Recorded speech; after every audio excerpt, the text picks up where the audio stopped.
I have to say we are almost coming to an end, but not quite. Before we come to this end, we have a particular highlight, and I'm very much looking forward to it.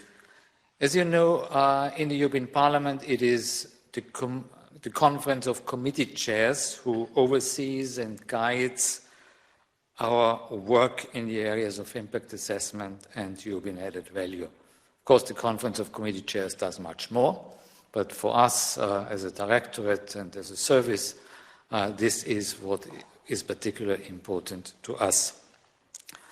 For that reason, we report to them on a monthly basis and also annually. We have just completed an annual report on our work, which is submitted to them next week, and it's worthwhile also reading it to make some publicity. As the name implies, the Conference of Committee Chairs includes all the chairs of parliamentary committees, but it has one particular chair, and that chair of the body is Bernd Lange. Bernd Lange is a long-standing member of this parliament from Germany. I have met him first in the 90s, so in the last century, in the Environment Committee, where I was working at the time, and he was a member. So it's a long time ago. It shouldn't indicate anything about his age, but you now can guess about my age. In any case, Bernd Lange, who is also now the chair of the Committee on International Trade, and in this function he travels a lot, and therefore, unfortunately, he cannot be with us physically, but he has agreed anyway and accepted to speak to us. So thanks to technology, and I understand he is online, he now can be live with us via the screen. Bernd, we are very pleased that you could arrange talking to us and deliver this concluding remarks in spite of your busy schedule. We're looking forward to it. Over to you. Thanks a lot, Wolfgang. It's really a pleasure to listen a little bit to the conference and having now the opportunity to give some thoughts about it to you. And I guess we have the common goal. We want to have better lawmaking for better regulation for the benefit of the people and the planet.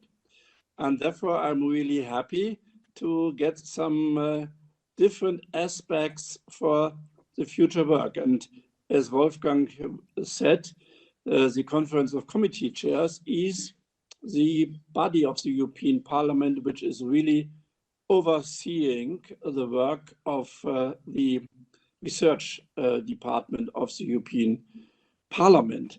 And of course, this is also the basis for our negotiations with the other institutions of the European Union. So we will start now, and therefore this conference is really timely. We will start now the negotiation with the Commission about a new framework agreement, which might be also have some impact regarding the use of research for the lawmaking process. And that the scientific base of our regulation should be improved, I guess that's totally clear. With the Commission, we are negotiating, and of course with the Council as well. But honestly, I have to say with the Council and the Member States, it's much more complicated because they are not so keen to trust the European Parliament and the scientific results coming from the bodies of the European Parliament, and they stick to more national interest. I remember quite well, I had the pleasure to discuss with the Council on better lawmaking for 3 years without any result. So let's see how we can find a way also to integrate the Council in this process of better lawmaking in the future. I think the three relevant elements for the scientific advice to the lawmakers are really discussed in the 3 panels here yesterday and today. And I guess for me, the most complicated, of course, is the foresight part of the game. I always thought you need really a crystal ball to find proper answer how the future will be developed and how we can put in our legislation in this process, because there are sometimes developments which you can't really take into account, the Russian invasion against Ukraine or the corona pandemic. I guess these are examples where the foresight is quite limited. Nevertheless, it is, of course, the most challenging part. But I hope, and this was also part of the discussion, the data management will bring perhaps some improvements, and specifically, of course, the AI, knowing that AI has also 2 sides of this coin. On the one hand, we have really a situation where technology can really give some really foresights needed. Even you can't predict the future. That's also clear, also not with AI. But on the other side of the coin, this technology is not without risk. And we should be careful to use it as a, let's say, dominant actor. And therefore, I guess it's really good that we have now quite soon enforce our new AI Act. But I guess for the foresight part, we will find some new possibilities. The impact assessment, of course, needs, I guess, a coherent view. Sometimes my experience is that impact assessment is based on a specific view on legislation.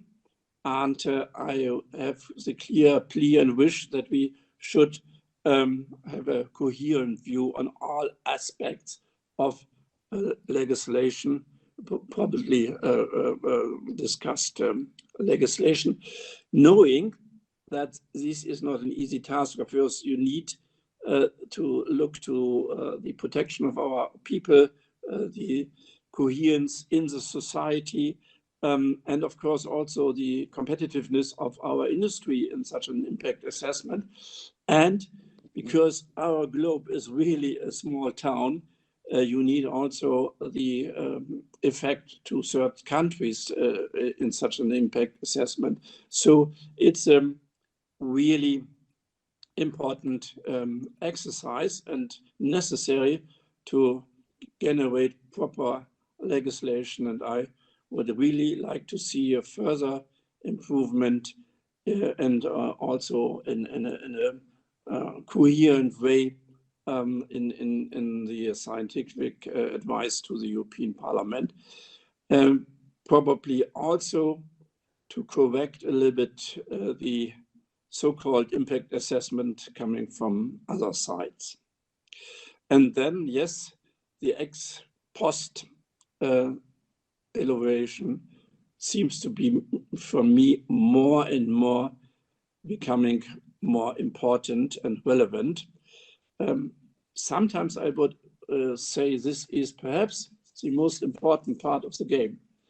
I just had a discussion about the implementation of specific legislation and the consequences of this legislation. I guess this has to be based on really profound science evidence. Specific law also regarding the voices of civil society as the part of society which is benefiting or suffering from European legislation. We had just a discussion about the deforestation legislation, which have, of course, a really good goal to stop the deforestation, the illegal logging, but has a really dramatic influence on small farm holders and on the informal sector in some countries. And to look what this has an impact and how this will also lead to to change the legislation is really important. So I guess the three elements you discussed are really relevant for contribute the actual process of policy making, and also for the next legislative term. As I mentioned, I hope that we can put it a little bit more also into the framework agreement with the European Commission. To put it in a specific way, I would mention 3 points. First, I think we have to coordinate better. This old-fashioned silo approach you find also sometimes in the work of the European Parliament, in the work of the Commission, and specifically having the knowledge that in this world we have such a huge interlinking between different parts of society.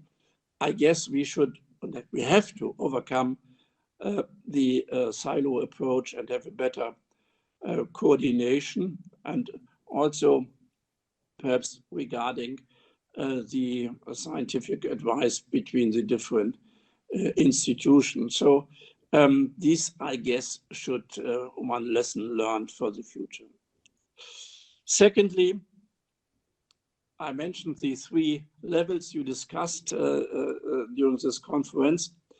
And as I mentioned, I support them quite intensively. And of course, this leads to a clear demand for sufficient resources. If we have stronger view on the impact assessment, asking for impact assessment for a lot more of the legislations and a more comprehensive way, and if we are looking strongly to the ex post evaluation, then it's totally clear that we need more resources. And I mean also more resources inside the European Parliament and also inside the national parliaments. I don't like to give this exercise always, let's call it, to the usual suspects. I guess we should stick to our own resources, and I hope we can increase the capability of the European Parliament Research Service in the future as well. And secondly, that's a demand for us, for the legislators, is that we are ready there to adjust. If we really take serious, specifically the 3rd level, the export innovation of legislation, then we should also be ready to change legislation much quicker. And the process sometimes to really look just to some practical questions which are really linked to a change of legislation, and this took 4 or 5 years, is really incredible and is not really supporting the trust building in the European institution. So I would say, based on this scientific advice, we as legislator should be not really afraid to change legislation much quicker if there is evidence to do this. So thanks a lot again for this conference and for the participation here to everybody. It was really, really helpful and useful for the legislators to hear your opinion. And I'm happy that this happened inside the European Parliament. And I wish all the best for you. Thanks a lot for listening.